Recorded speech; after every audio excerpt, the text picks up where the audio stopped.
Good morning, everyone, and welcome to this morning's webinar on board fundamentals, the critical role of the board chair. I'm just going to ask before we get underway if someone could answer in the question box or in the chat box. Just give me an indication of whether you can hear me or not. So again, good morning, and if somebody could pop a note into the question box.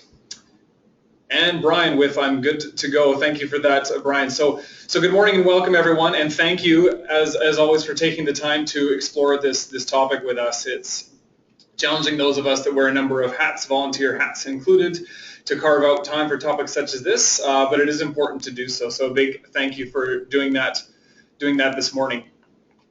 My name is Mark Friesen, and this is the third of a series of webinars that are hosted in partnership together by Vantage with Gymnastics BC, brought to you by Gymnastics BC. The other webinars, or the last webinar, pardon me, that we reviewed was Board Fundamentals, Roles and Responsibilities. And today we're going to look more specifically at the role of the board chair itself. Presenting today, you're going to hear from myself, Mark Friesen, Consulting Manager here at Vantage and also Carol Newman, the Director of Learning here at Vantage She's going to join us partway through and explore in a little bit of detail one of the overall roles or focus areas for the board chairs in particular. And I'm going to let her give a brief background on herself when she joins us for that piece. Before we launch into this, a couple of technical items that I need to note. We're using GoToWebinar. You should have some options in the top right-hand side of your screen. If you have any technical questions, please pop them into the question box and we'll do our best to sort you out. I do have planned an opportunity for questions throughout the webinar and at the end, and so if you do have a question that occurs to you regarding the content of the webinar, pop those into the box. And I'm going to do my best, myself or Carol, to answer those questions when we've slotted aside time to do so. There's no webcam for the webinar, and so you will not be able to see any of us who are presenting. The exception to that is I do have a short video that I'm going to present. It's just a minute and a half long video, and so that's the only exception to that. Otherwise, you'll just be looking at the slides that we're going to be going through. And the last item to note is this webinar will be recorded, and so through Gymnastics BC you'll be able to review this webinar later on your own or share it with others who were not able to join us for the webinar today. So we're going to dive right in with an interactive piece. Before we get into any content at all, I'd like everyone participating right now to take a crack at this slide, at filling out this statement. So I'll pause so you have a chance to read it. And so this says simply, the chair is to the board as a something is to something. And so an example might be, the chair is to the board as an engine is to a car, or as a foundation is to a house. Or as a colleague joked the other day, as gravy is to potatoes. So if you could take a moment, and I'd like you to get in the chat box or the question box, pop in how you would complete this statement. So I'd like to get your feedback. So take a moment, give it a think. And what do you think the chair is to the board is like? What's that relationship?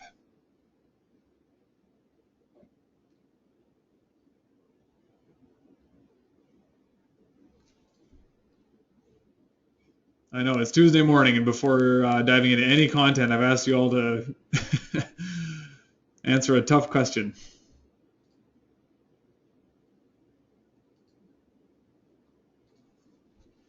Oh, someone's got legs to a table. Love that. I'll give it a moment for any others.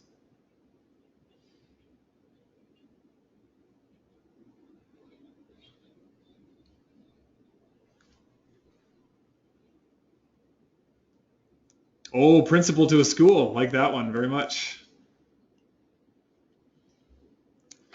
All right, that may be all the inspiration you're all up for this morning before I get into this topic. The key item to note is that gives an initial sense of how yourselves, how you perceive the role of the chair.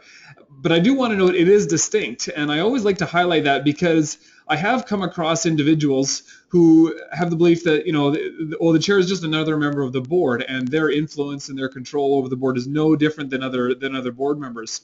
And that's true in the sense of authority. They don't necessarily have more authority than the board as a whole or other individual board members, but their role is very distinct and has very distinct and different responsibilities and different liabilities. And so it's not unlike the role of the board overall to the organization, whereby board members do not have any direct ownership over an organization, but they are liable, they are accountable. And we're going to reveal today is the role of the board is, the chair is quite distinct from other board members.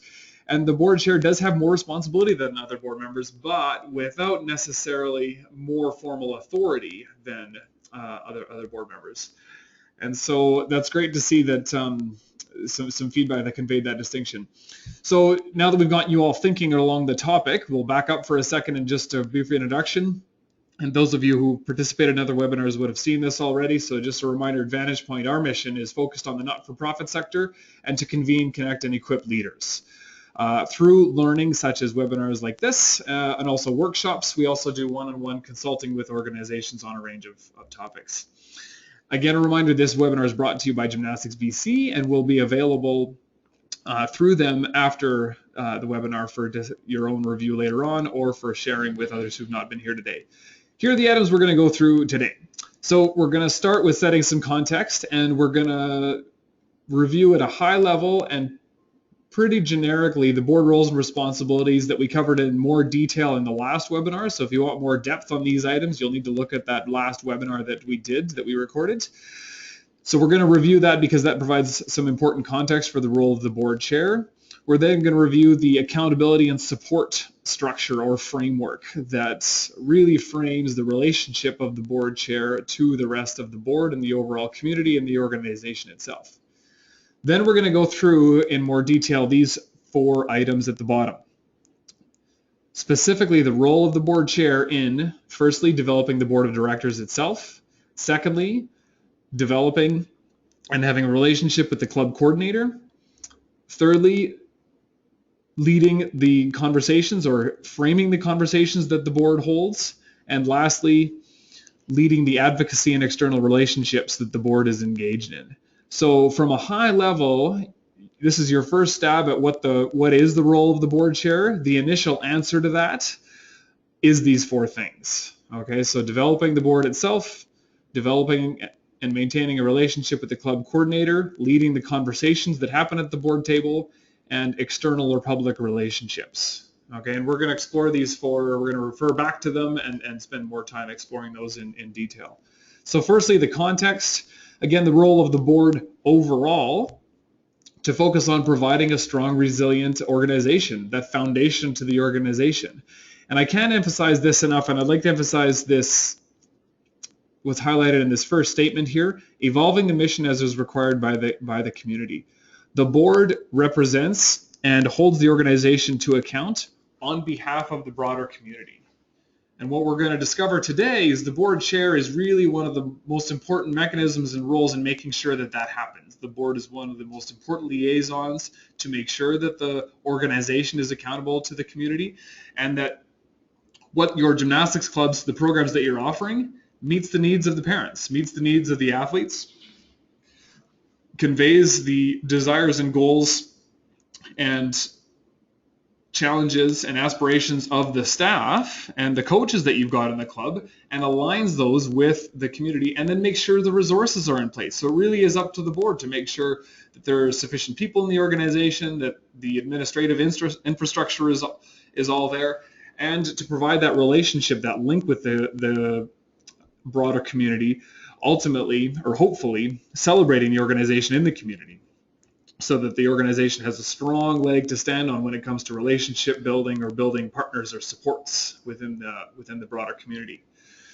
When it comes from a high level, you could consider the role of the board from two perspectives. One is the oversight role, to take care of the organization. The second role is to take care of itself.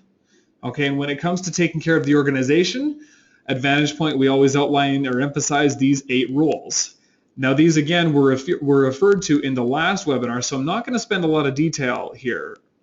But so if you want to dive deeper into these items, you'll need to refer to the last webinar that we recorded. But to go through them quickly here, so firstly, determining the organization's mission and purpose.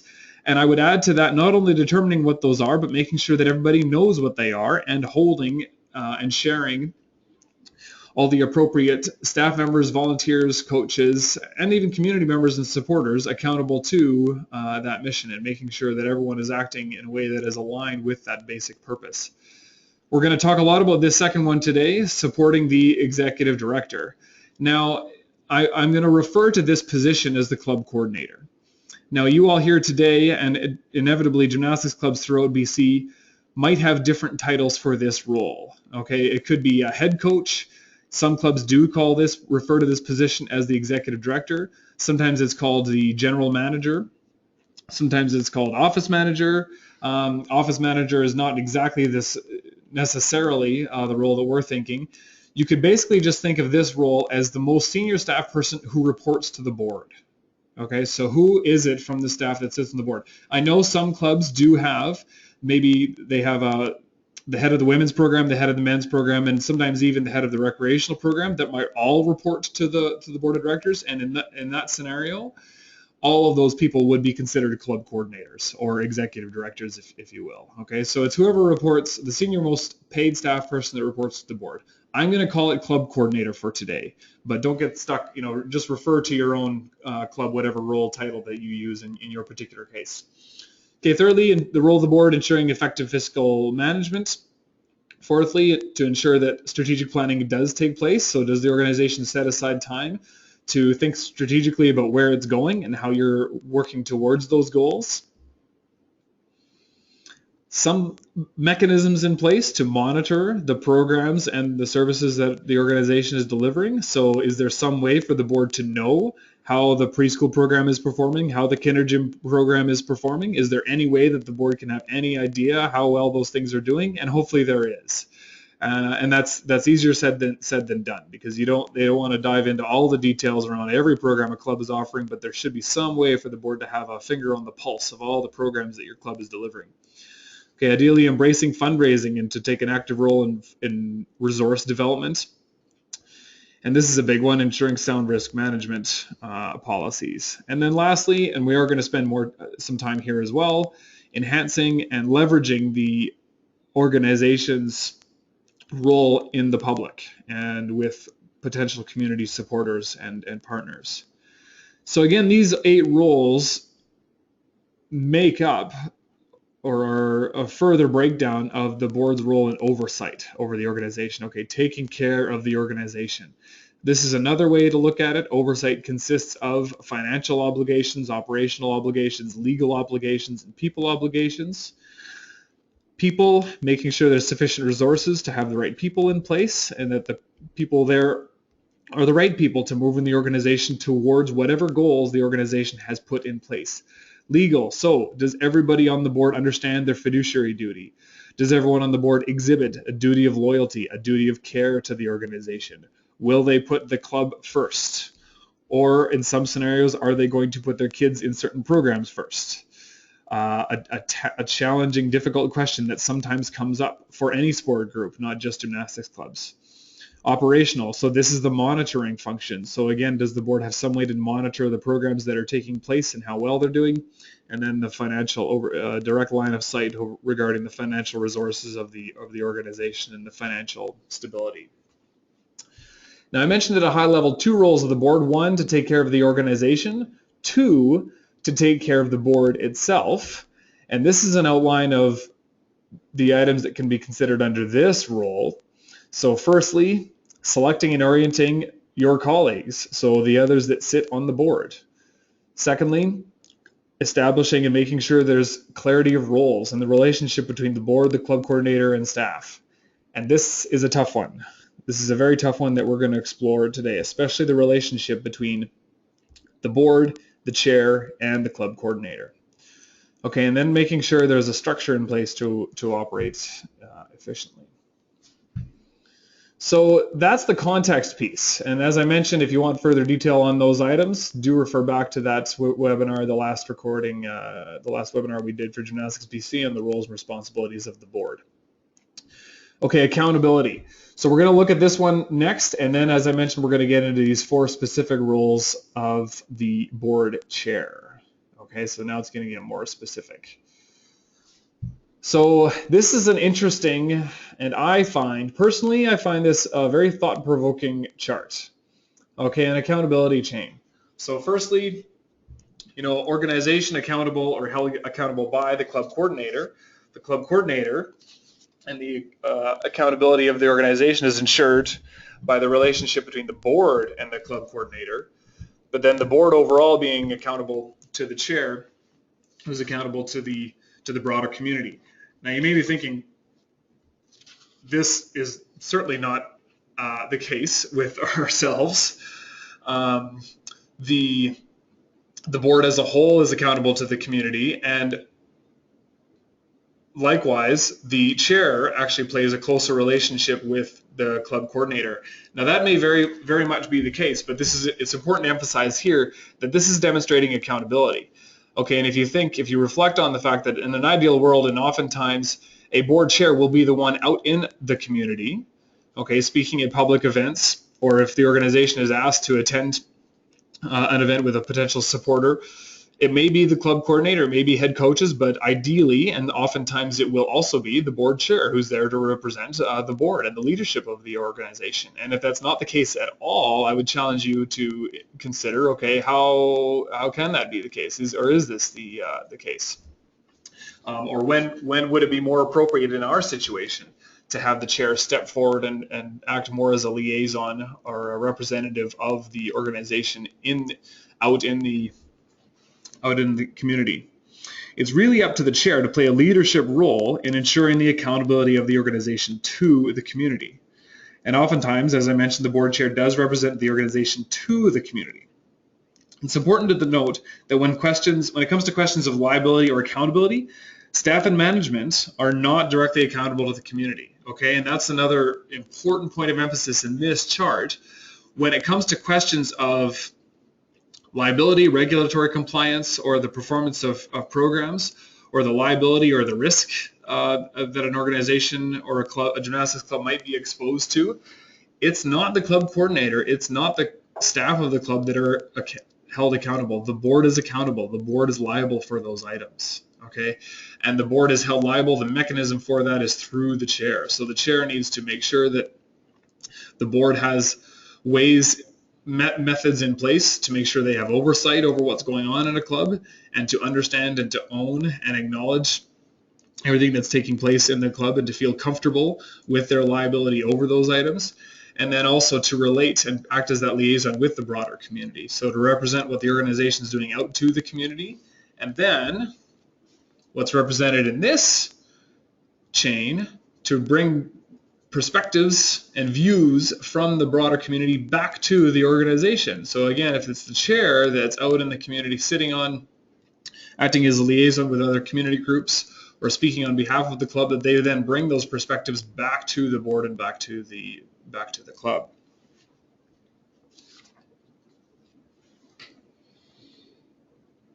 As a board chair, one of the most positive ways to make changes is not to think that you're accountable to the community on your own, but rather to think that you were there to support the board. Okay, so while in this chain, it does appear as though all the responsibility rests with the board chair, it's important to note that the chain of accountability and support simply goes through the chair, but it is in fact the board as a whole is accountable to the community, and the community as a whole should support the board, but the primary mechanism, the way that actually takes place, is through the chair.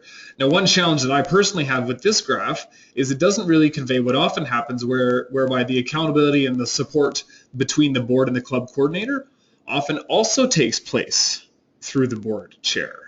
Okay, so although the club coordinator is accountable to the board overall, how to actually do that with 12 board members or whatever it is and an individual club coordinator, or if it's a women's artistic director and a men's artistic director who are reporting to the board, having both those people report to the board as a whole. Sometimes the board chair is the mechanism through that. But it's important to emphasize that the board chair in these scenarios should not be acting as a direct supervisor of the club coordinator. They are simply conveying the views of the board overall. The board overall has authority as supervisors over the club coordinator or club coordinators. It is not the chair specifically that is intended to act as a supervisor. And I'm just going to escape out of this presentation for just a moment because I seem to be missing a slide.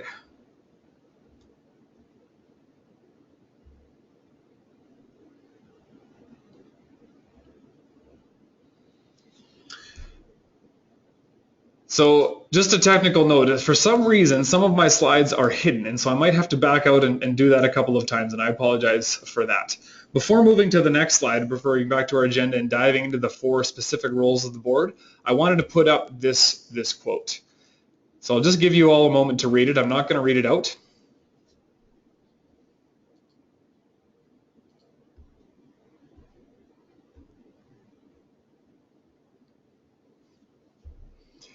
And just to, as you contemplate this, just to relate a personal story, I once, in my background is in the gymnastics world as a gymnastics coach, I at one point was mentoring and had a very close relationship with a head coach and also a private owner of a private gymnastics club.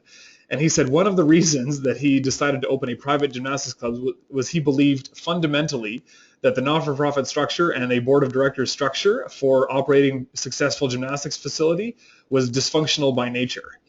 Now, I don't agree with that, but it does this quote does remind me of that, especially this last line: boards might seem unworkable if it were not for the fact that they get along all the time. And the reason for that is these delicate balances that this slide makes reference to. There's a really delicate balance between, okay, what is the role of the board vis-a-vis the club coordinator, vis-a-vis the community? When a board consists of parents of individual kids and athletes, how can such a group operate effectively in performing their role in providing oversight to the organization and acting in the interests of the organization overall and not the individual interests of the programs in which your kids are signed up, right?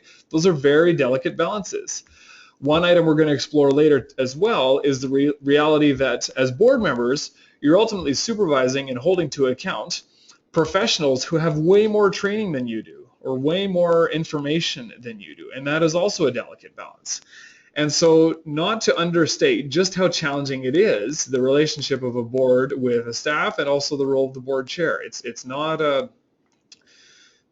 easy row to hoe.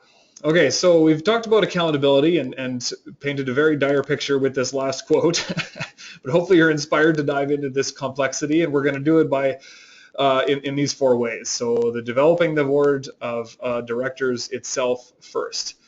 This slide shows these same 4 items that we're going to go through, but in a slightly different way. And when we refer back, when we do our check-in, this is the framework that we're going to refer back to.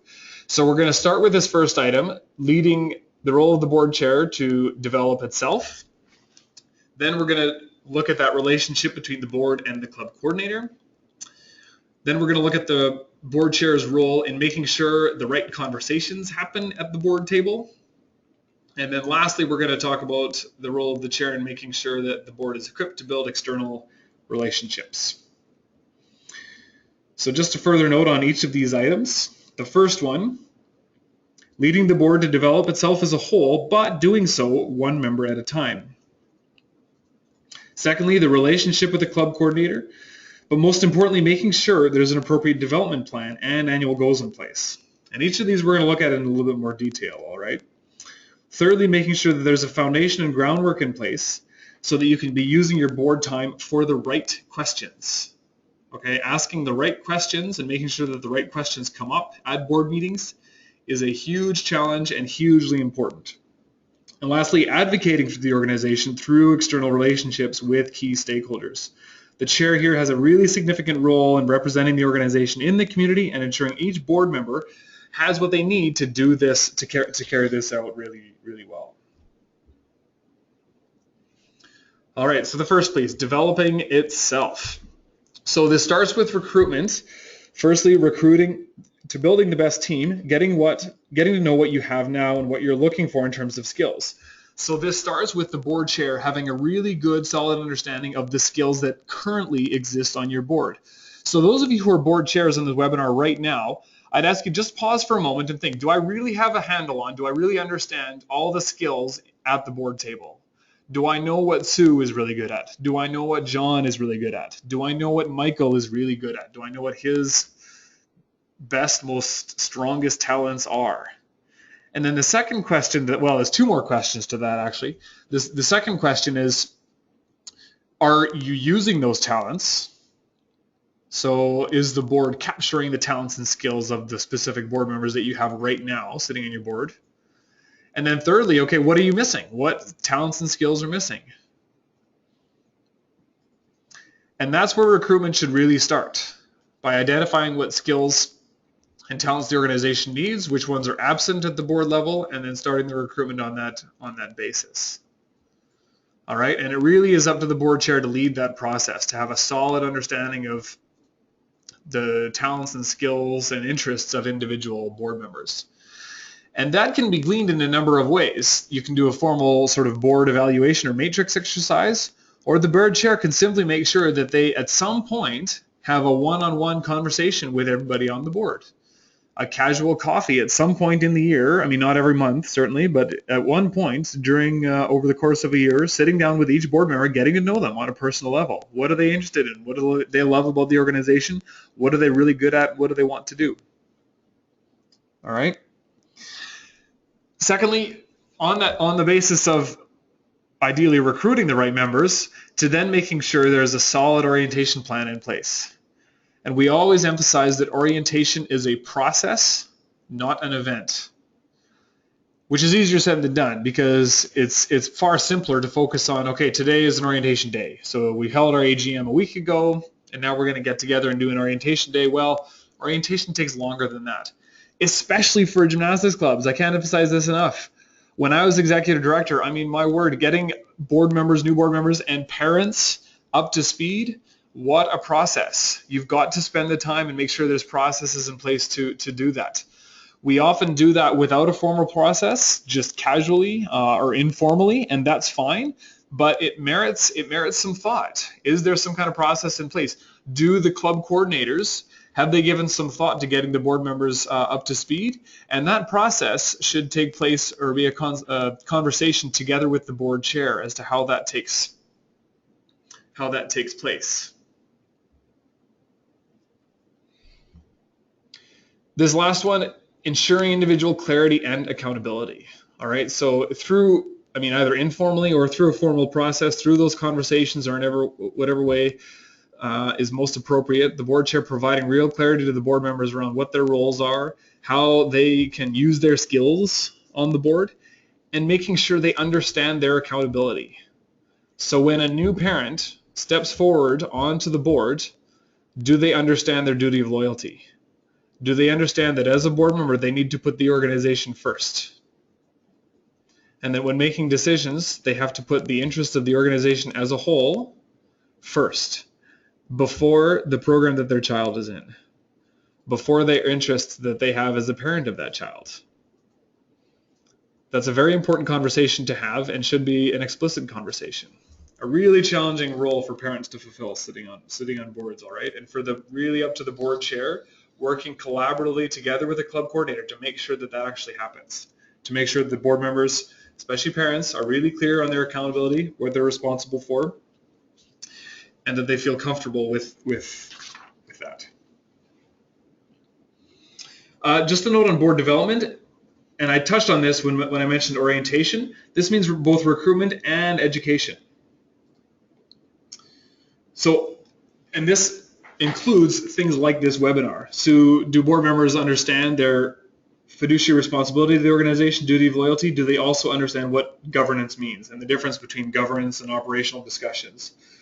Do they understand what are appropriate questions and items for discussions at board meetings? And do they understand what information they can reasonably be expected to have access to, and what questions to bring up? All right. Now, a powerful tool for the board chair is to make sure there are open lines of communication with individual board members and personal level conversations. So understanding why they joined the board in the first place and where they want to go. These are really powerful tools in making sure the board understands their role. Okay, so this is all developing itself. And an important point of emphasis for the board chair to emphasize to the board is to understand their different hats. And this is a huge point of emphasis for gymnastics clubs where your board members who are parents, they may serve multiple roles in the organization. They may sit on the board. They may also run the annual chocolate drive. They may also have a very important role in running or directing a component of your annual competition. Okay, and so for the board to understand that in their role as board members, they are governing. They are to take the interests of the organization as a whole and guide the organization from a standpoint of oversight. Okay, so oversight over the organization and accountability to the community. But in those other roles that I mentioned, so if an individual board member is directing, or leading or acting as a volunteer for your annual competition or an annual fundraising event, in those roles they're no longer acting as a board member in a governance role. They are now supporting the organization, and in that role they are now accountable to whoever is running that program or a fundraising event or the competition. Okay, they no longer have authority as a board member. All right, and those are two distinct roles. And so as board chair, really up to you to make sure that the board understands those different hats. Vice versa, when those individual committee members who might be head of your annual invitational meet are sitting at the board level, at the board table, they should put on their board hat and take off their hat as committee member or chair of the committee for the annual invitational. All right, so being really mindful of which hat at which time. Okay, so, and I forgot to mention this at the outset. You all should have received as a handout in an email from Vicky the other day. There was a handout, a workbook for this workshop. It's also available through GoToWebinar. If on the right hand of your screen, there should be a section called Handouts. And if you go there, there is a link. You can download the workbook that I'm talking about. And I meant to mention this at the outset, and I even had a note to do so and totally forgot to. So if you could all take a moment and pull that up. Okay, so I'm just going to give you a sec to pull up that workbook. We're going to need to refer to it at this juncture. So again, there's a link here in the GoToWebinar Launchpad. So if you want to download it there, or hopefully, or refer back to the email that you've gotten from Vicky, or with any luck, some of you are more prepared than I am and had it ready to go. What I'd like you to do when you have this workbook pulled out is go to page 3. Okay, and you're going to see, now this workbook is divided into these 4 overall roles for the board chair that I've described. Okay, leading the board to develop itself, leading the board in developing the club coordinator, leading the board in engaging the right conversations, and lastly, leading the board to build external relationships. The workbook is organized according to those 4 categories. So for this first one, we've reviewed the board's role in developing or the role of the chair in developing the board itself. You could refer to page 3 and just have a look through those items. Okay, and at a high level, they can be considered under these 3 categories: recruiting, which I mentioned, a focus on orientation and education, and ensuring individual clarity and accountability. Have a quick look at some of those, and as an immediate takeaway, I want you to consider, okay, which of those do you want to focus on first? After this webinar, after today, as a board chair, or if you're not the board chair, you're going to go have a conversation with the board chair and share with them, you had some great learning through a webinar with Vantage. If they're interested, they can watch the recording. And you really think that they should start by looking at this one particular item. So from these 3, recruitment, focus on orientation or education, or clarity and accountability, and to look at what those means, you can look at how those are described underneath. Have a look at those. And what do you want to start with first?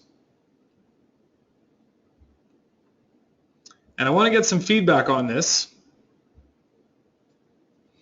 So once you've had a look at those, if you could fill out this poll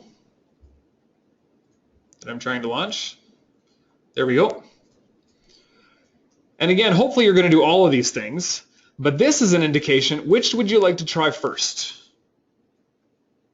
So when it comes to the chair leading the board to develop itself, where are you going to start?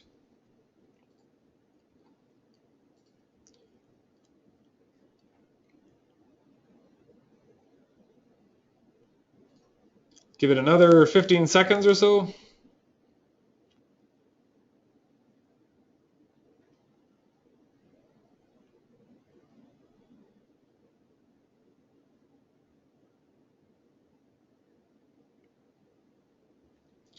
All right, we'll leave it at that.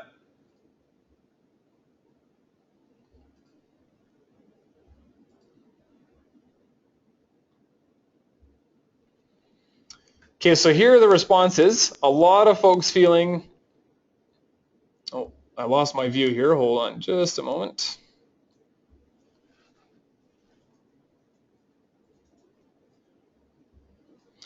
A lot of folks feeling like ensuring individual clarity and accountability is a good place to start, and then a mix of results after that, recruitment or orientation and education.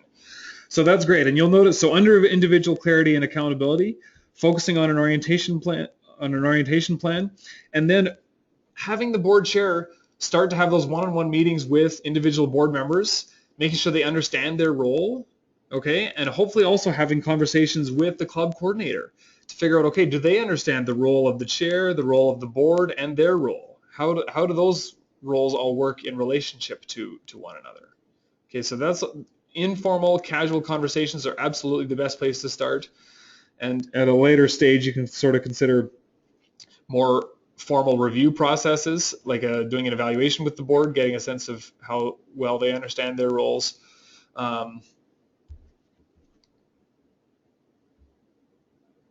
So thank you for that. We'll hide this back to our slideshow.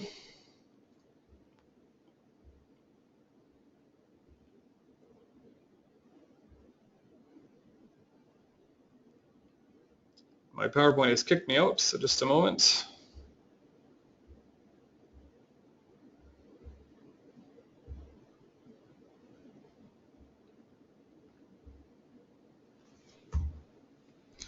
All right, so that's the first item. Next, we're going to talk about this relationship between the board chair and the club coordinator.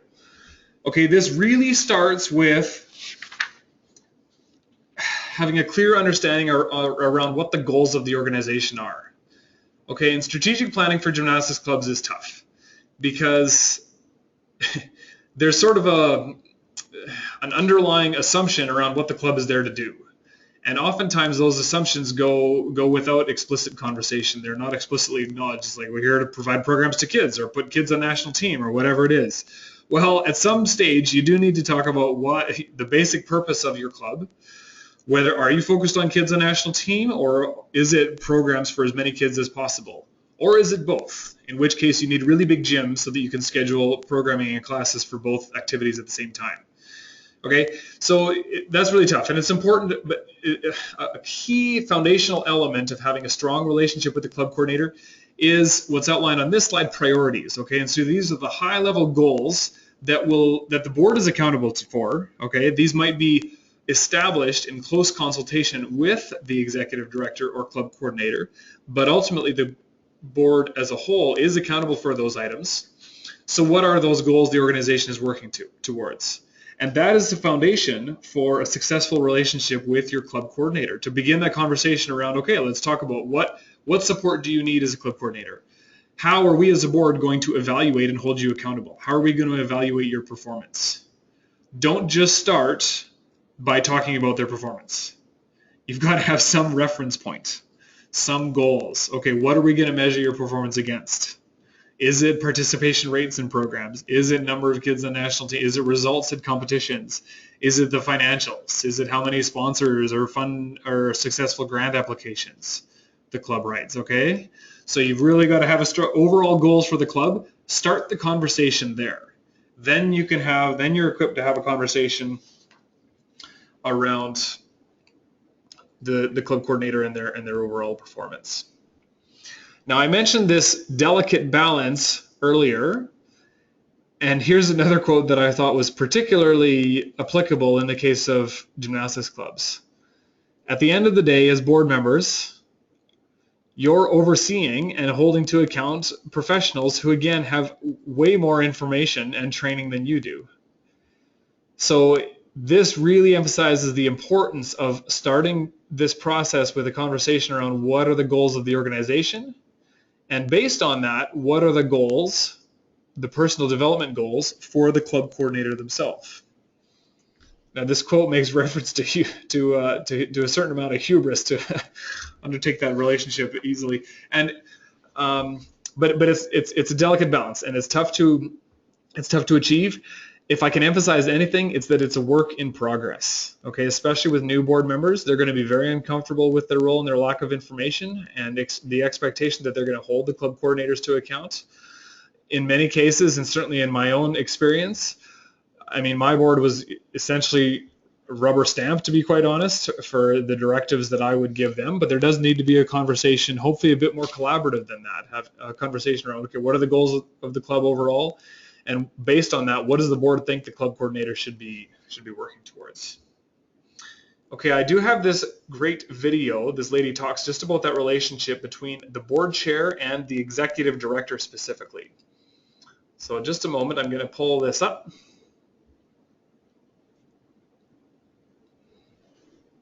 Relationship between the executive director and the board chair is a critical relationship. It's a partnership, and the board chair has no more power than anyone else on the board. The board has one collective vote, but the board chair is the organizer, is the person through whom everything filters. It is a much bigger job, even though they don't actually have more power. And ideally, the board chair and the executive director work very, very closely together in concert, and it's a mutually supportive situation. The board chair asks all the time, how can we make your job easier? And the CEO, executive director, asks the board chair, how can we make your work easier? If it has that framework, I think it works really well. If either side thinks the other works for them, and is there to do their bidding, that's when you see problems. And some of the times it's just personality. Some people just don't. It's like marriages; they don't always work. We know that. But as a partnership, it can be profoundly effective.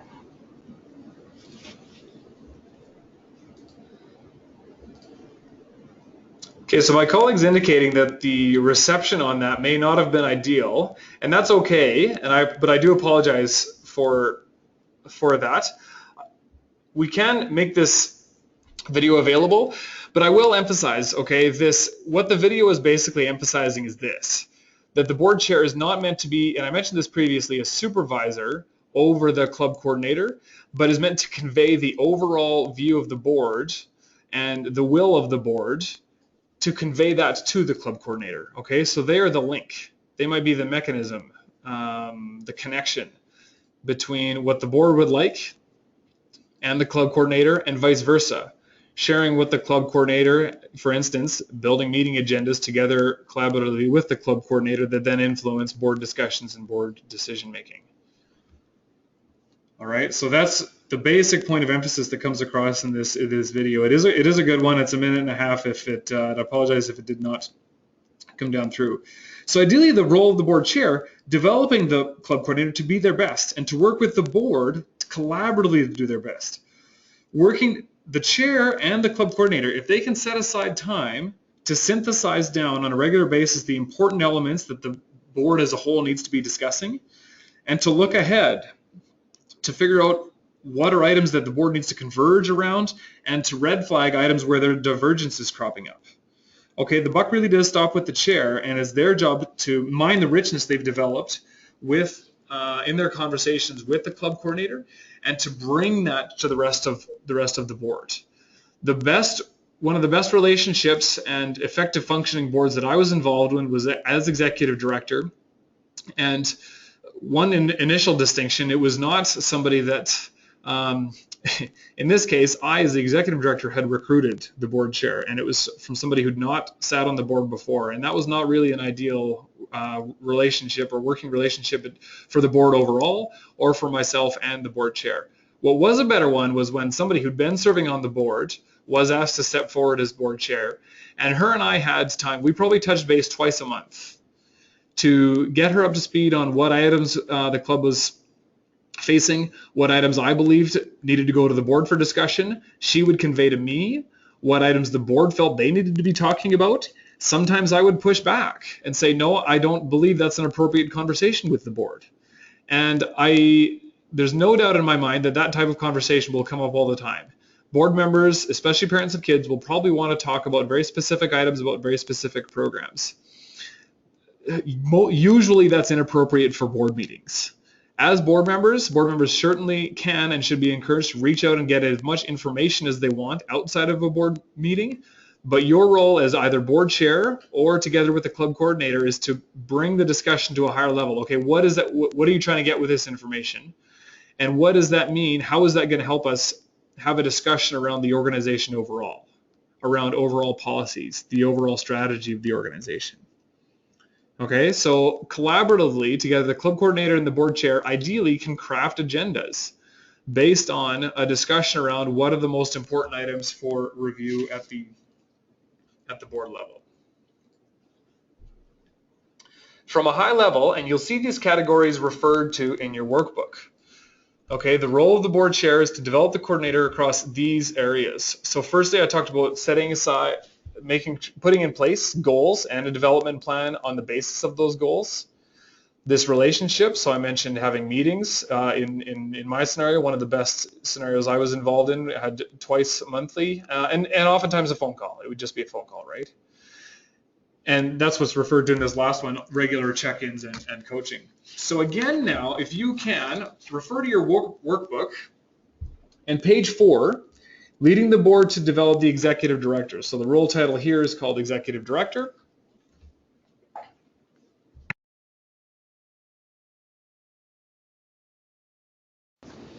And you'll see those outlined in the workbook on page 4. So these 3 items, okay? Cultivating that relationship, an annual goals and development plan, and ongoing check-ins and coaching. So have a read through some of those. And you would have noted by now that in each of the pages of the workbook, you do have these 3 columns beside the respective categories. What are you doing well right now? What could you improve on? And what's something completely new that you'd like to try going forward? So I've been administering a poll, asking at a high level which one you want to do first. But as a takeaway today, I'd challenge you all to consider for each of these items, and specifically each of the descriptors here, what are you doing really well right now? What could you improve upon that might be in place to some extent? Or the last column, what have you heard that's completely new that you want to try going forward?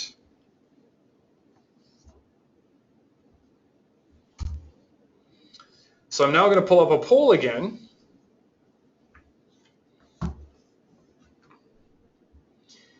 In looking at these roles of the chair and developing the club coordinator,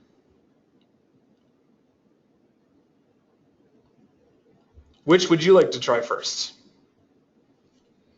So take a moment and indicate which of those you'd like to tackle first after this webinar.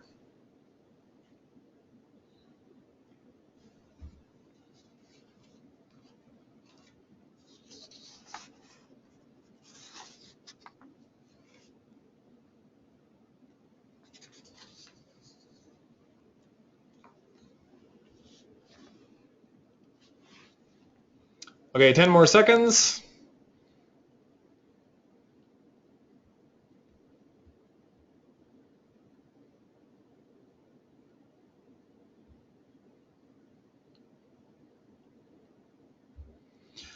Okay, that's great, everyone. Thank you for that. Most of you have indicated starting with annual goals, okay, and a development plan. Now, no one's indicated anything under or starting with ongoing check-ins and coaching. And I mentioned also, hopefully everyone's going to walk away from this and take on all of these items, but this is an indication where you want to start. And I'm encouraged that everyone wants to start with annual goals. That's great. But don't neglect the other items, okay? It's important to cultivate that relationship as well, and to also, especially for the board chair, they've got a very distinct role here, to make sure they have regular check-ins and casual, I would say informal coaching opportunities together with the club coordinator.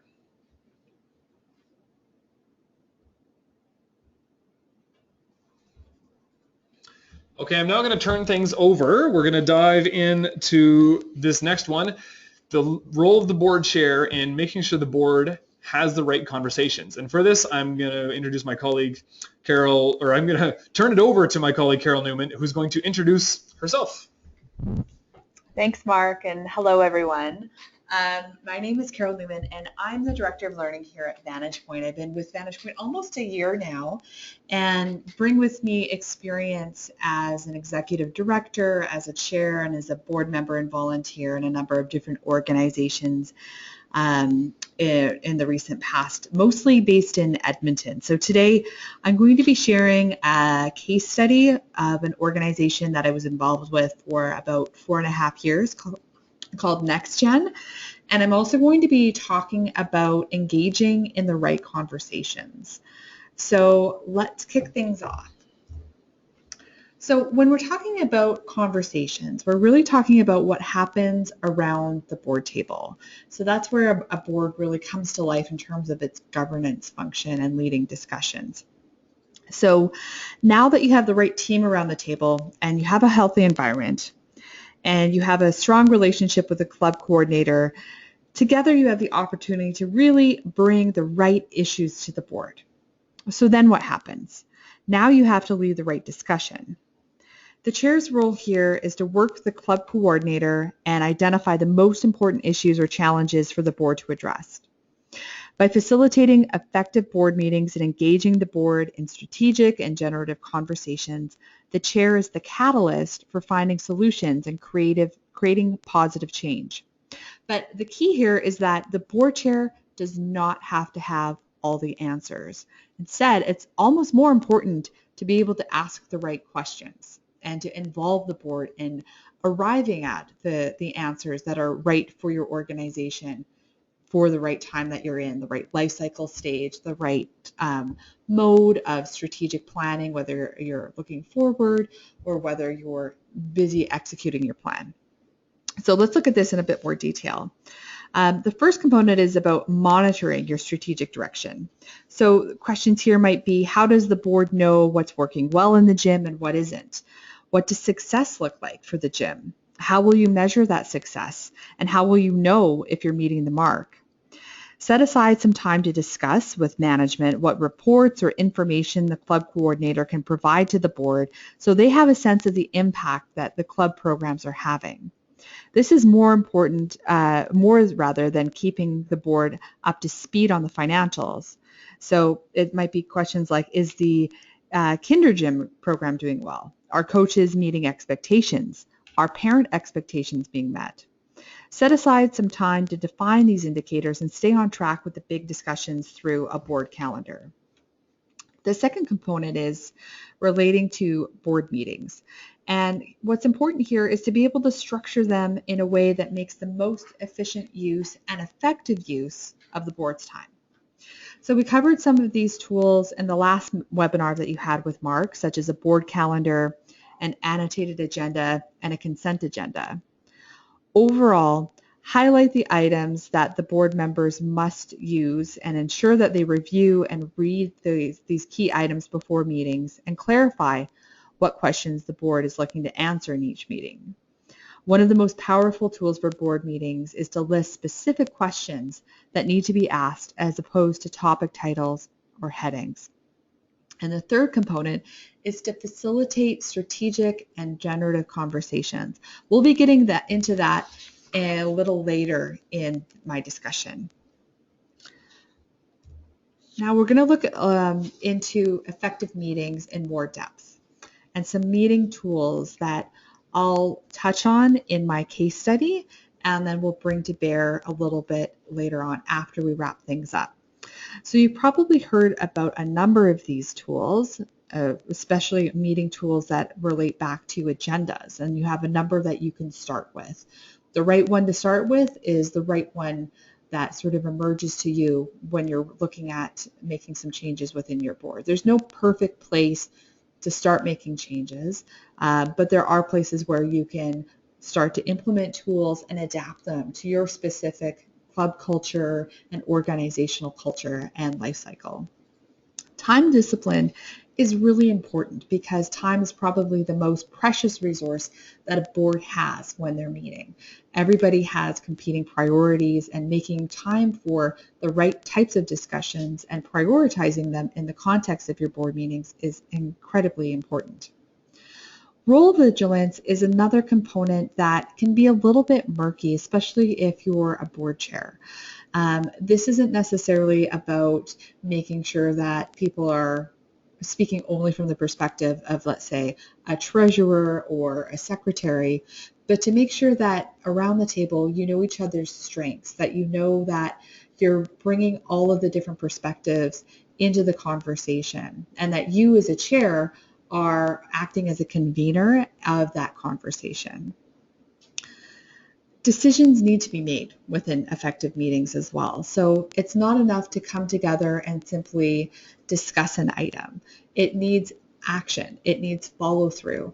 And if you're using a tool like an annotated agenda, that can be a really great foundation to also create action items in your minutes. So minutes are another component of meetings that are sometimes approached as a bit of an afterthought. But if you use an annotated agenda, you can have sort of a mirror in how you construct your minutes. So an annotated agenda, again, is something that you would send out ahead of a meeting, and it really gets into granular detail about what each item on the agenda is meant to do. Is it a discussion item? Is it a decision item? Who is responsible for handling that item? Who would be the lead, let's say? How much time are you going to dedicate to it? And then are there any appendices or reports or background information that will be germane to that discussion? So crafting an agenda really sets up all of those discussions and decisions for success. And you can take that to the next level with your minutes so that when you're reflecting on it, use the same format, but have a space to identify what are the key action items and who is responsible for executing those action items. When will you check back on that? Is it a really big project? Do you have to do a lot of background research or talk to stakeholders? It may not be that you're going to tackle this at the next board meeting. It might be that if it's just deferred, let's say, to a task force or to a specific committee, that they'll need some time to really sink their teeth into this item, get more information, maybe provide some recommendations, and it won't come back to the board for 4 to 6 months. And that's okay too, but structuring your minutes in a way to identify that, make sure that you're able to keep on track with those important items. The final component is about effective participation, and this can be sometimes challenging, and I'm going to talk about that more in my case study. So let's move over and start to have that conversation. So as I mentioned, how you meet as an organization really speaks volumes about who you are as an organization. And I'll be drawing on an example of Edmonton's Next Gen, which was a City of Edmonton initiative that I was involved in as a co-chair for several years before I moved to Vancouver last year. Now, I joined Next Gen at a time when it was transitioning from a temporary task force into a more formalized, permanent administrative committee of the city. So, of course, there were some growing pains.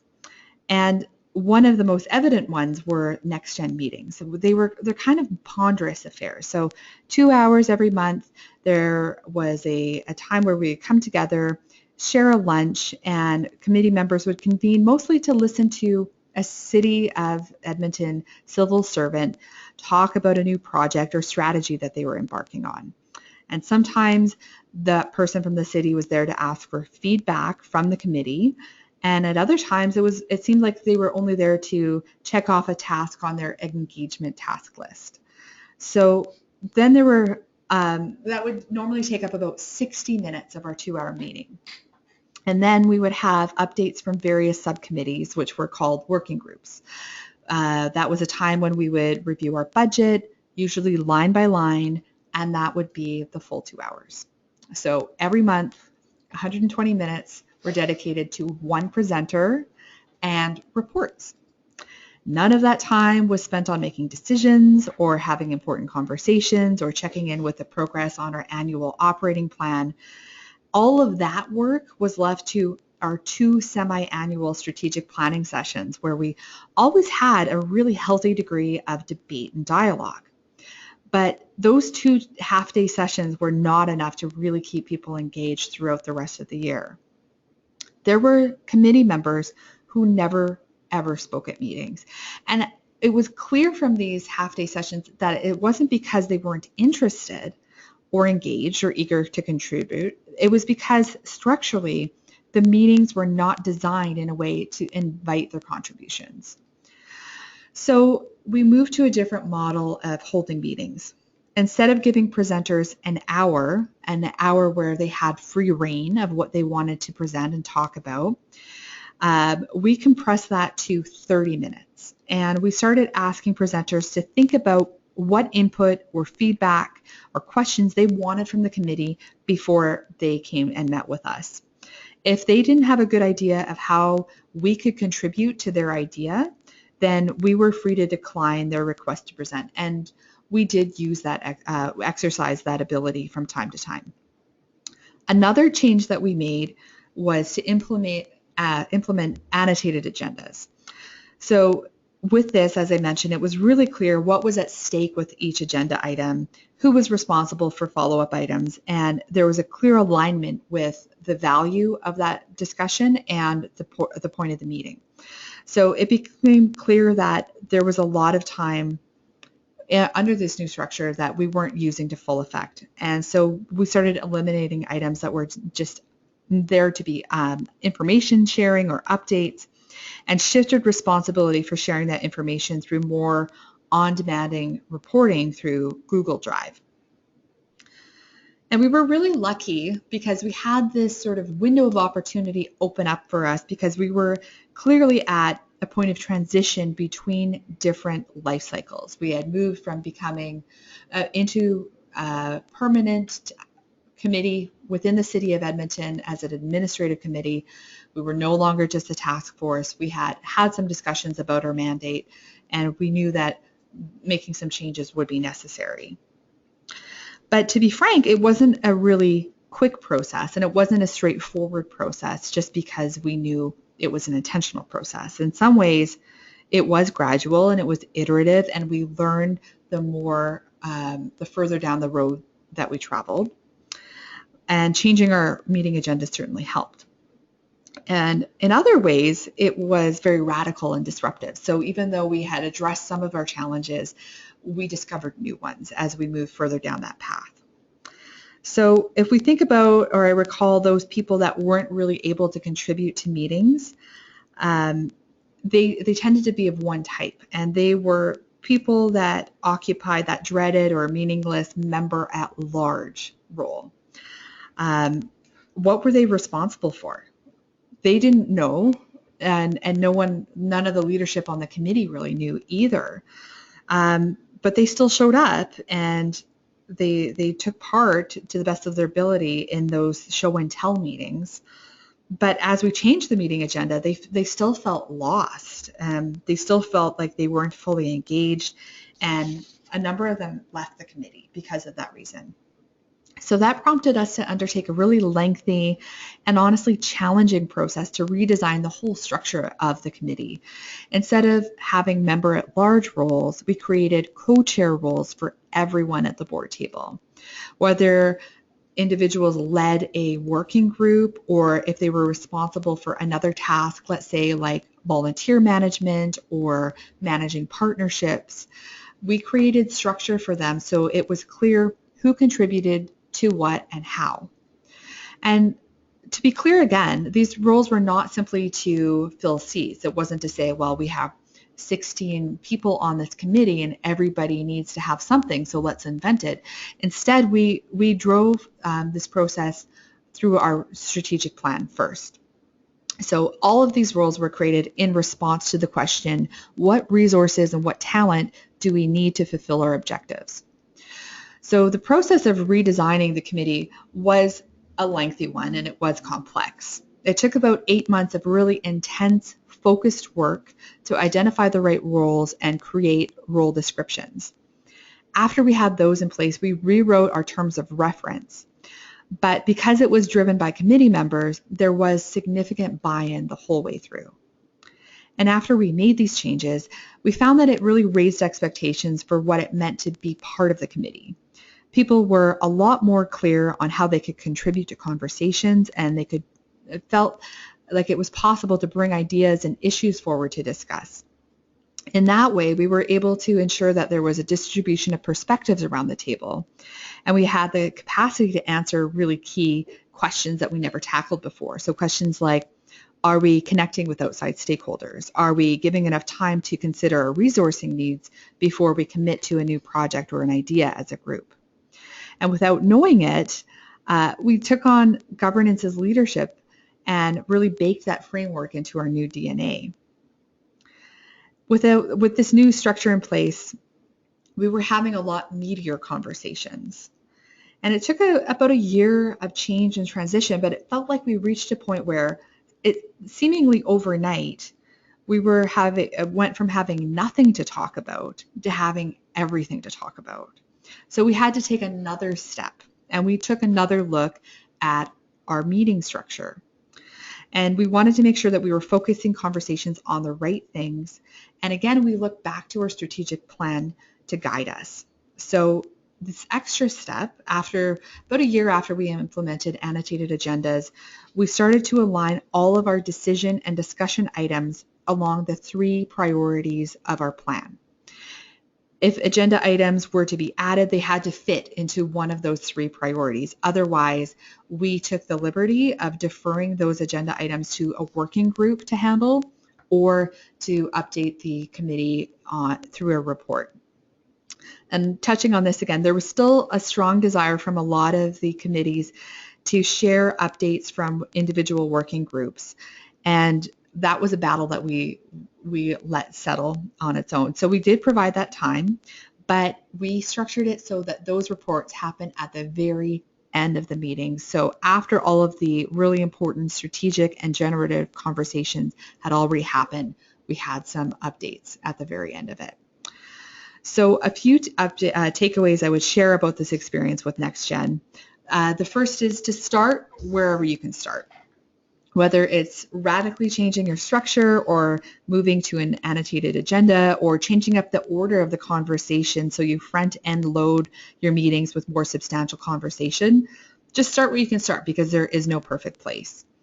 The second takeaway I would have is to be patient. You may not get it right the first few meetings, and that's okay. Everything is customizable to your unique organizational culture.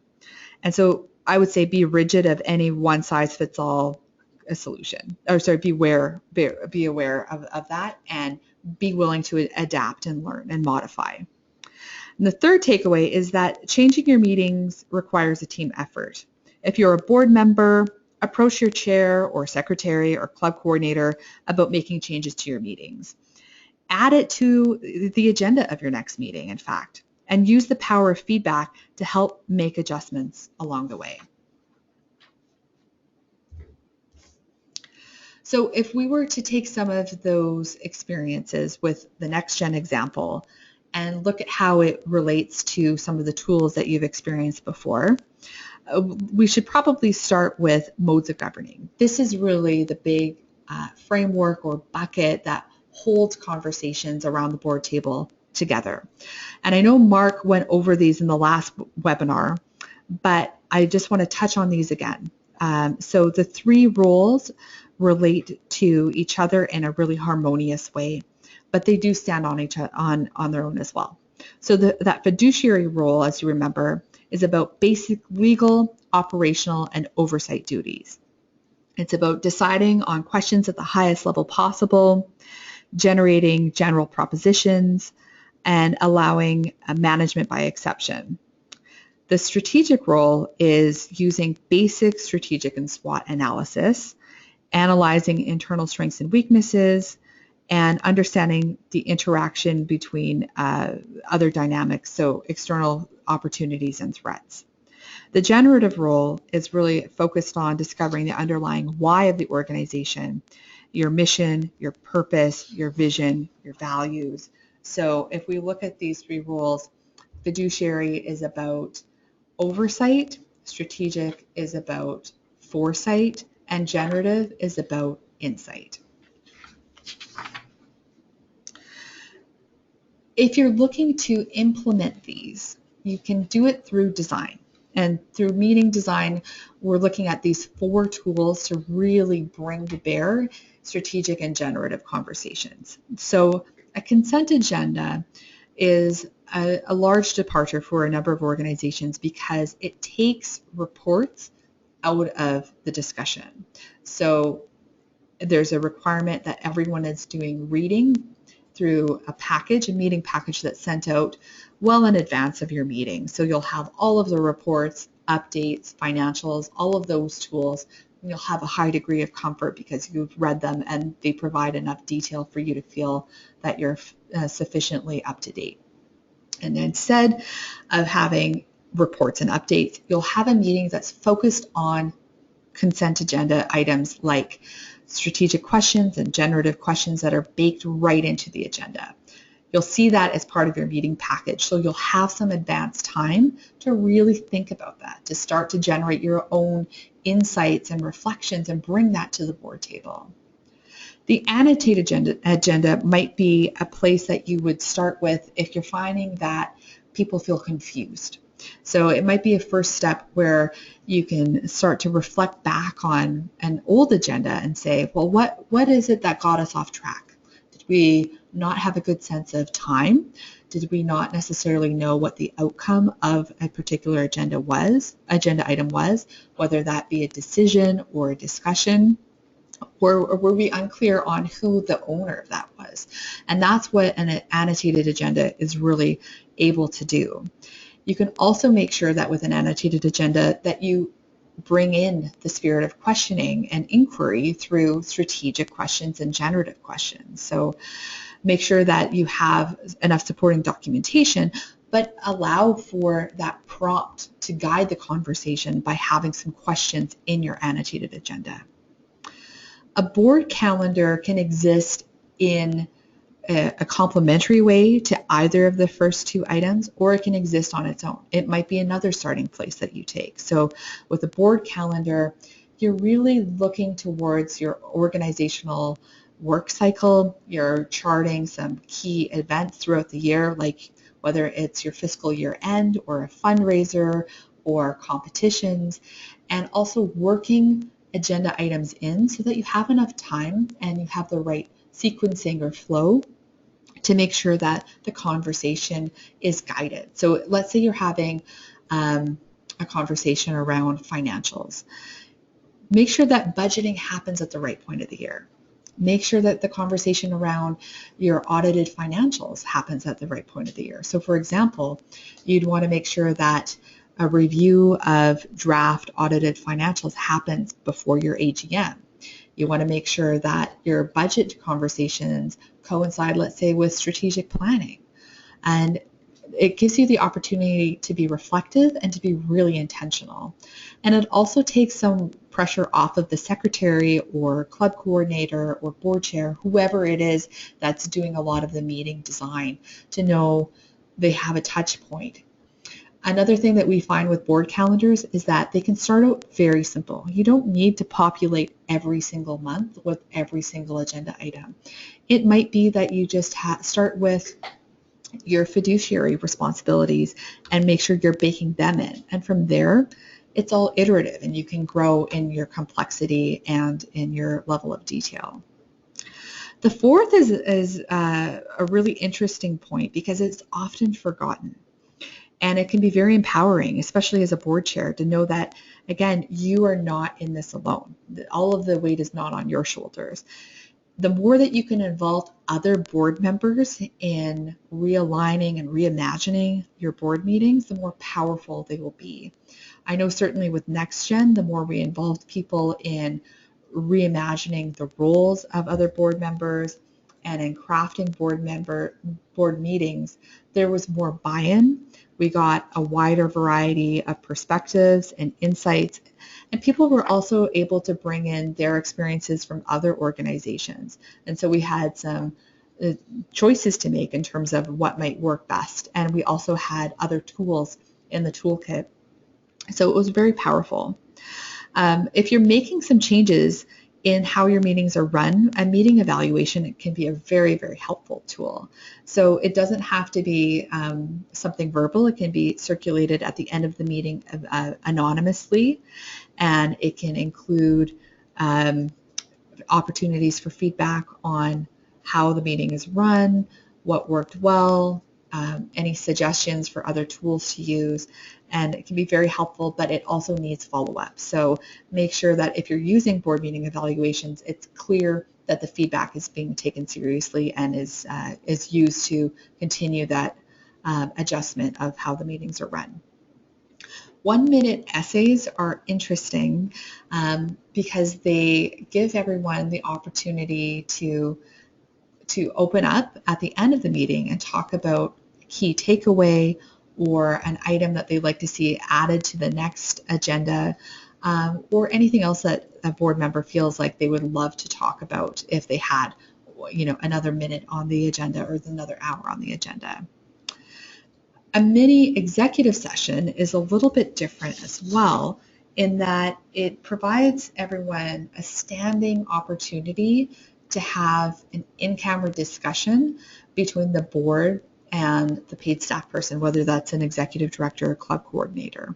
Most of the time, you'll find that you probably don't need it, but it provides a higher degree of comfort to have those really important and sensitive conversations if they need to be raised. And it could be raised by either a board member or by your staff person. So those are the tools that you can use. And once you have them in place, you can find that there's a higher degree of payoff with the governance as leadership framework. So it's a holistic approach to changing how your meetings are structured in terms of their agenda, how you follow up and see that within the work of the board, both through the board calendar, but also through your minutes, and then how the meetings actually are shaped in the moment, how the conversation feels, what the effect is on the organization and your priorities through the conversations and your comfort as a board chair. And what you'll find is that over time, some of this will happen quickly and some of this will be very gradual, that you have a different type of meeting. You'll find that your board is more empowered, that you're able to draw on people's resources and previous experiences. The assets of your board members are really coming to bear. There's an openness and a higher degree of trust, and the board's work and performance really opens up as well. Now, as you're making the transition into a place of governance as leadership, there may be some bumps in the road, and that's okay. You may find that at the beginning, if there's not a high degree of comfort with this, that you need to specifically assign roles to people. You can do some sort of strengths evaluation or assessment and identify who around the table might be most comfortable with taking on a generative role, who might be most comfortable with thinking strategically or using their fiduciary and oversight minds. And you can ask those people explicitly to ask questions around the board table, to provide that insight, to have someone act as a devil's advocate.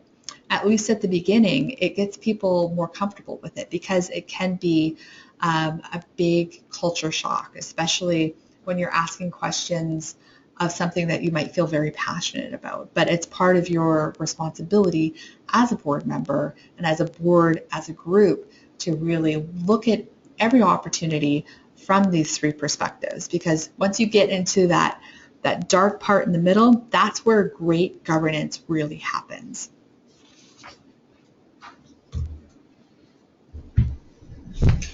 That was awesome, Carol. There's a terrific story from her experience in NextGen, and there was a couple of items that I wanted to highlight in there. I think you can all probably relate to her reference to going through the financial statements line by line. And really, this is all about putting in place tools to avoid that. And I wanted to point out, too, her sharing around their initial change where they asked committee members to, instead of just having a standing item where they always provide a presentation or an overview to the board, which took up the first hour of that board meeting, to consider going forward, okay, what is it they wanted the board to discuss, or how did this relate to the organization, and empowering the board to refuse the presentations going forward. And that would be my first challenge to all of you, is to look, as the board chair, look at the agenda. Does everything on there need to be discussed? Is there some kind of a decision or a discussion around each item on the agenda that needs to take place at a board meeting? Sometimes, and I see this all the times on agendas that have old business, there will be items that are there just for the sake of being there because that's been the conventional format of your board agenda. Have an honest conversation with each item. Does it need to be there? How does this relate to our organization right now? And in fact, with Carol emphasizing no one size fits all when it comes to structuring board meetings, when the board chair sits down with the club coordinator to talk about what are the most important conversations to have, rather than start with the existing agenda, I would suggest put a blank piece of paper between the two of you and start a conversation in answer to this question. Okay, what do we need to talk about right now? What is the most important thing for the board to talk about this month? Blank slate, no agenda. Between the two of you, what's the most important thing? Put that down on paper, have a discussion around it, then look at your agenda and look at the agenda and review, okay, does our agenda have time for this discussion to occur? If not, if it's only got 10 minutes at the end, at 10 minutes to 9 at the board meeting, then you need to have a bigger conversation. And you can look at some of these tools that Carol mentioned. So that was great. So in reference to page 5 in your workbook, if you guys could pull that up now, and we're going to do one more poll, and that outlines at a high level those different possibilities and different roles for the board chair in making sure the right conversations happen. At a high level, monitoring the strategic plan, managing meetings, and then facilitating strategic and generative conversations. Looking at those, where do you want to start? All right, so have a look at this poll, and after hearing the story that Carol just related, where would you like to start?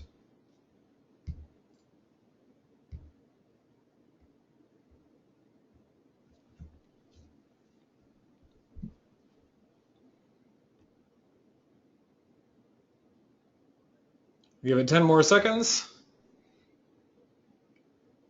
Maybe longer. There's a lot of items under each of these categories in your workbook.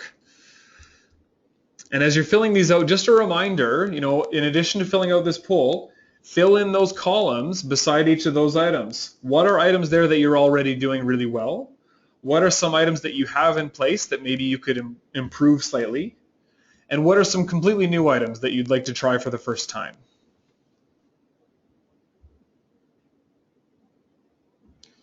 Okay, so we'll close this and share, and top votes are split between creating and monitoring the strategic plan and facilitating generative conversations. So that suggests to me everyone's reasonably confident in the structure of your meetings, and so that's great. But so yeah, having and again, starting in relation to the last role we sort of reviewed, putting in place and having a discussion around the goals of the organization. What are the performance goals for the club coordinator? And what are in place, what reports or what mechanisms are in place for the board to understand and know what's happening in the organization. So that's great. Thank you for that. Oh, I've been kicked out again. Hold on. Okay, so now we're going to move to this last one, building external relationships.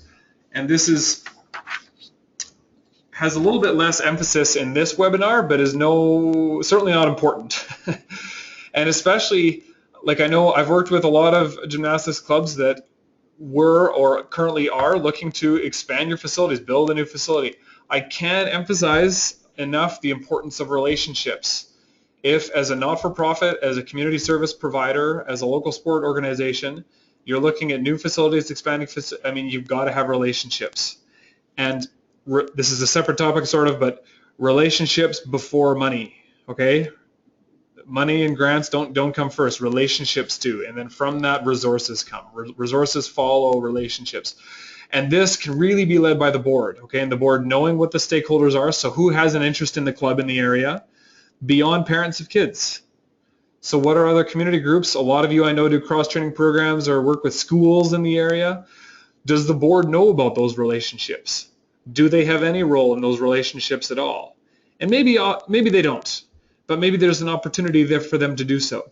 Maybe at the launch of a school field trip program, or if coaches are going to go visit a local school, maybe the first day, you could invite the club chair, the board chair could be invited to come and just meet the principal and observe the class for 15 minutes, just to get a real sense, to represent the club, and also to get a sense of what the club is doing in the organization. I can't tell you how powerful an effect that can be at the board level if somebody from the board or the board chair can experience that.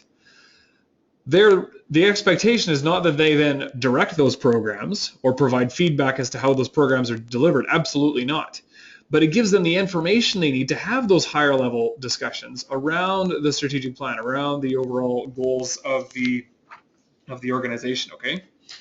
So overall, so that's the stakeholder piece.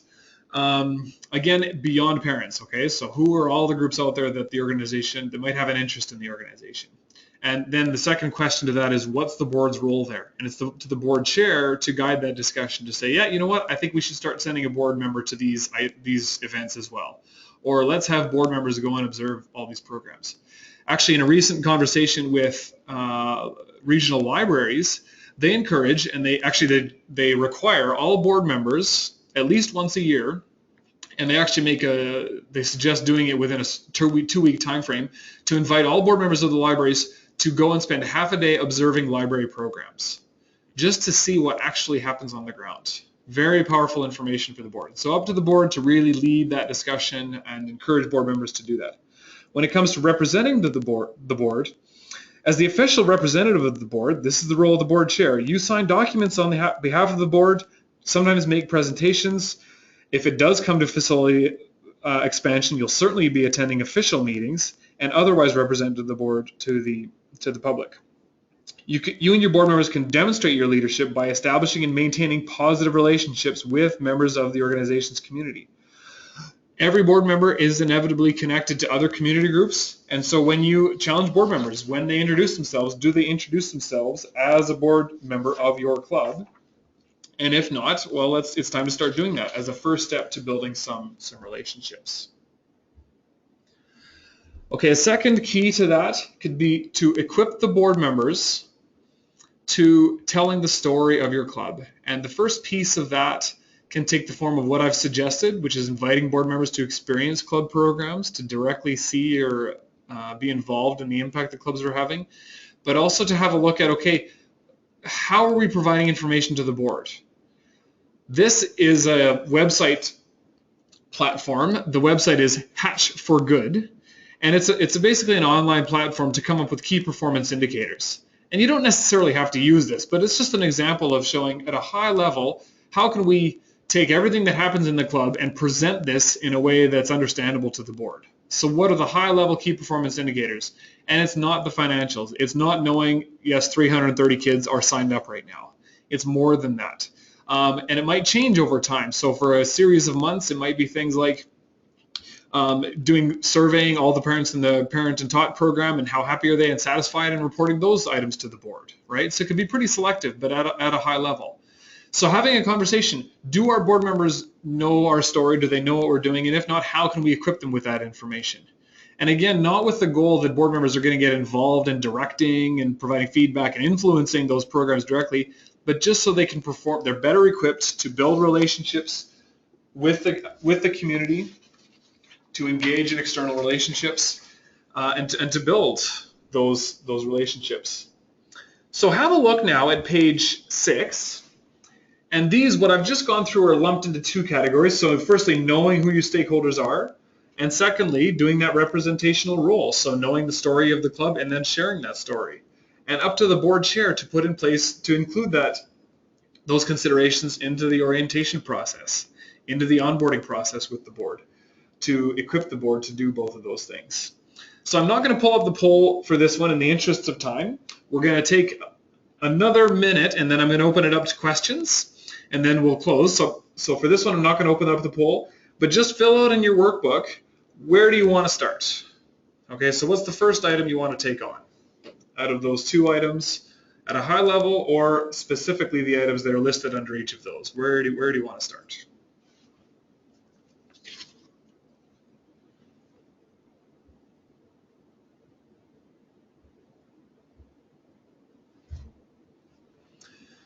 Okay, so as a closing slide, I wanted to return to this one before we open it up to questions. Okay, this is just a reminder of the 4 items we've gone through, the 4 sections of your workbook. Again, you have some very specific, tangible recommendations of items you could take on, but for each of them, don't adopt a one-size-fits-all approach. Consider, okay, what from today's webinar do you want to try? What's most important for us to try right now? What are we doing really well? And then what do we kind of have in place but could be honestly improved a little bit? All right. You've got hopefully referring to the workbook throughout the webinar provided you a solid basis to do so, to do those next steps. I'd actually encourage you right now to take a blank piece of paper and extract and just write down in bullet form all the items that you want to try first. So in answer to your poll questions or in filling out the workbook, where do you want to start with your organization? Okay, here's some additional resources. And I'll just pause for a moment here because it's important. All of these resources that are listed, and I should mention too the meeting tools, so consent agenda, annotated agenda, you can find that all on our website, okay? So vantagepoint.ca content/resource center.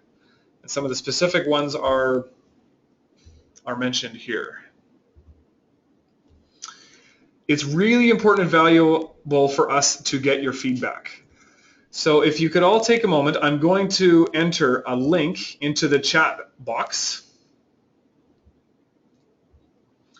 And we would really appreciate if folks could take a moment and fill that out. Okay, so I've just put a link into the chat box. If you could take a moment right now, click on that link and fill out that survey. It'd be really appreciated. It's very short. It won't take you long at all. And in closing, just a reminder of a couple of items. This has been recorded, and so this webinar will be available for your review later and for sharing with others who maybe were not able to attend today. I am going to put as a link also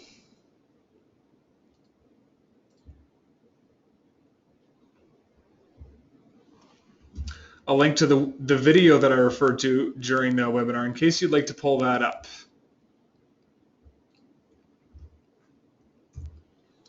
Okay, so there's a link to the 1.5 minute video regarding the role of the board chair when it comes to the club coordinator specifically. A great video to review again if that didn't come through. And I can't emphasize enough in closing to some of Carol's words. Starting with what works for you, there's no one size fits all, but these 4 dimensions, okay, for the role or focal areas for the role of the chair, leading the board to develop itself, to developing the club coordinator, to engage in the right conversations, and to developing and having external relationships. If you as a board chair can consider as a high level, okay, am I doing all of these things? Am I leading the board to do all of these things? You're off to a great start. And look back and use this workbook as a foundation to do so, to have that discussion. And Carol mentioned with her own board and the experience in NextGen, a process. So very much a process. So that's why the emphasis today has been on where to start first. The idea being that you're not going to be able to tackle all of this at once, but just choose where it is to start. And in a year, maybe you'll take on some different items or it'll evolve from there. But it's important not to be daunted by all the material we've covered today and to simply choose some easy items that could be started with. So I'm going to leave this open a moment longer. Thank you all again for taking the time to join today's webinar. We really appreciate it, and I'm very hopeful that everybody's actively filling out that survey. If you do have any closing questions and you've got time to stay on a little bit longer, I will stay here for another 4 minutes to answer any questions that come up.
All right, so seeing no questions, I'm going to close. Thank you again for attending today.